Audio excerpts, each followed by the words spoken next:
Introdução aos livros de 1º e 2º Reis. A soberania de Deus é um dos aspectos mais difíceis de pôr em prática no cotidiano de uma pessoa de fé. Mas não temos escolha. Deus é soberano. Ele reina não só sobre os nossos afazeres particulares, mas também sobre todo o universo. Não só em nossos momentos e locais de culto, mas também nos prédios empresariais, nas questões políticas, nas fábricas, nas universidades, nos hospitais e até mesmo nos bastidores dos bares e dos concertos de rock. Sem dúvida, essa é uma noção estranha e extravagante, mas não há aspecto nas Escrituras que seja defendido com tanta ênfase e com tanta frequência quanto a soberania de Deus. Entretanto, em nossa vida diária não há muita evidência disso. Forças impessoais e egos arrogantes lutam até o fim pelo poder. Na maior parte do tempo, somos jogados de um lado para outro por forças e vontades que não deixam a menor pista da presença de Deus. Mesmo assim, geração após geração, homens e mulheres de bom senso continuam dando testemunho autêntico do governo soberano de Deus. Rei é um dos títulos mais conhecidos de Jesus. Então, como ver uma vida de fé e obediência diante dessa soberania revelada num mundo que em geral desconhece ou pelo menos despreza essa soberania? Primeiro é elementar que nosso culto seja moldado pela leitura obediente das Escrituras. Assim, iremos submeter nossa imaginação e nossa conduta à realidade da existência de Deus e não ao que nos é oferecido no currículo escolar e imposto pela mídia. No ato de ouvir, em atitude de adoração, os livros de Reis, esses livros nos oferecem uma informação essencial sobre o que devemos esperar do governo soberano de Deus. A história dos nossos antepassados, reis hebreus, começou no livro de Samuel. Essa história deixa claro que não foi ideia de Deus que os hebreus tivessem um rei. Mas já que eles insistiam, ele os deixou fazer o que bem entendiam. No entanto, Deus nunca abdicou da sua soberania em favor de qualquer rei hebreu. O rei deveria representar a soberania de Deus, pois ele jamais delegou sua soberania aos reis. Mas isso nunca funcionou bem. Depois de 500 anos e cerca de 40 reis, a situação não tinha melhorado muito.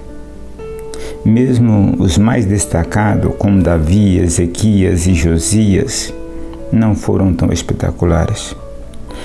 Os reis humanos, por mais bem intencionados e talentosos, parecem não conseguir nem de longe representar o governo de Deus. Considerado por essa perspectiva, o livro dos reis contém uma exposição constante de fracassos.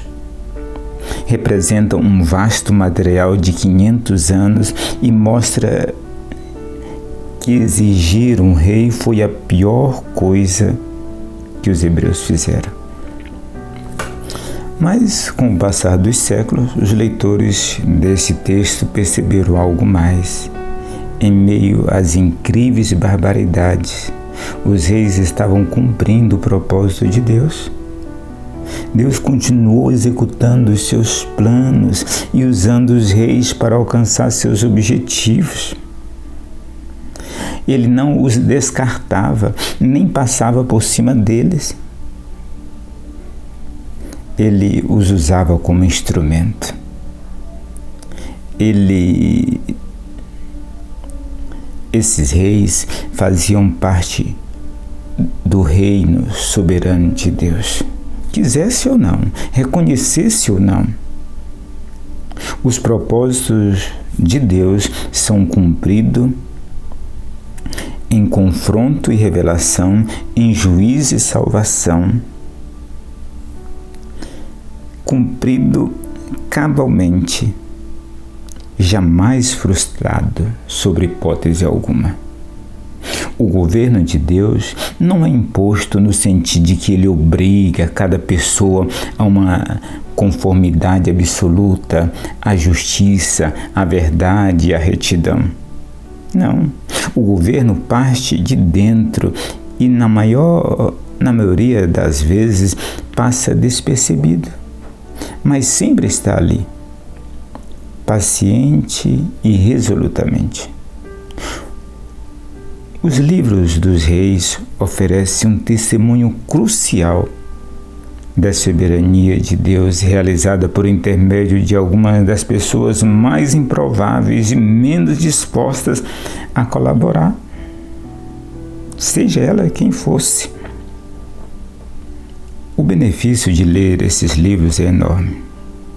Em primeiro lugar, nossa compreensão da soberania de Deus e nossa experiência com ela se desenvolve contra qualquer suposição baseada em poder e piedade sobre a eficácia do governo divino.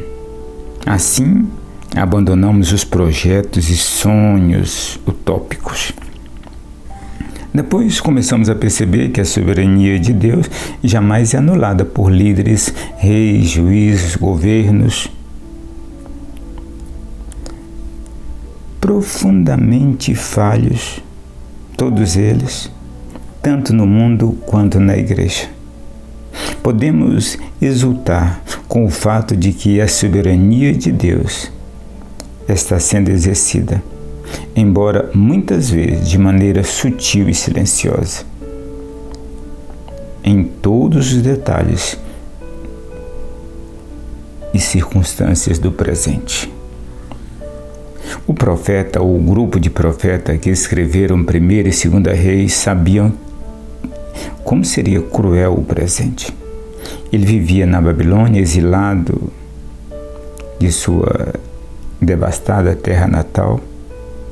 Os babilônios invadiram seu país, queimaram suas fazendas, reduziram sua capital a cinza e escombros. De 4 séculos de registro presente nos tribunais, diário dos profetas e outros documentos recuperados dos destroços, ele juntou a evidência da soberania de Deus durante a tragédia que abalou a nação. Expulsos de suas casas em chamas para caminhar quilômetros e quilômetros como prisioneiros de guerra, os judeus sobreviveram e se perguntavam se Deus era mesmo soberano. Parecia que um rei implacável e o seu exército havia derrotado Deus, ou então Deus havia abandonado o seu povo. Se Deus estava no comando, como poderia aquela tragédia estar acontecendo? Por volta de 975 a 586 a.C., os livros dos reis descrevem os ministérios de Elias e Eliseu, profeta do século IX a.C. Nenhum dos dois escreveram suas próprias mensagens. Entretanto, 16 profetas do século V e VI escreveram suas profecias nos livros bíblicos que levam os seus nomes, de Isaías até Malaquias, esses profetas. Desses 16 profetas, 1º e 2º Reis menciona apenas Isaías e Jonas brevemente. Durante esse período, de 1100 a 750 a.C., os gregos pararam de negociar com o Egito e o Oriente Médio e se recolheram a pequenos empreendimentos de pesca e agropecuária. Muitos cidadãos das antigas cidades micenas fugiram e novos migrantes se estabeleceram. Eles não construíram cidade, contaram histórias, mas não escreveram nenhuma e não fizeram nenhum trabalho artístico que tenha sobrevivido. Felizmente para esses gregos, os impérios que contaminavam Israel deixaram a Grécia e aos poucos reconstruíram uma cultura urbana. Dr. Eugene Peterson. Introdução dos livros de 1ª e 2ª Reis contida na Bíblia, a mensagem.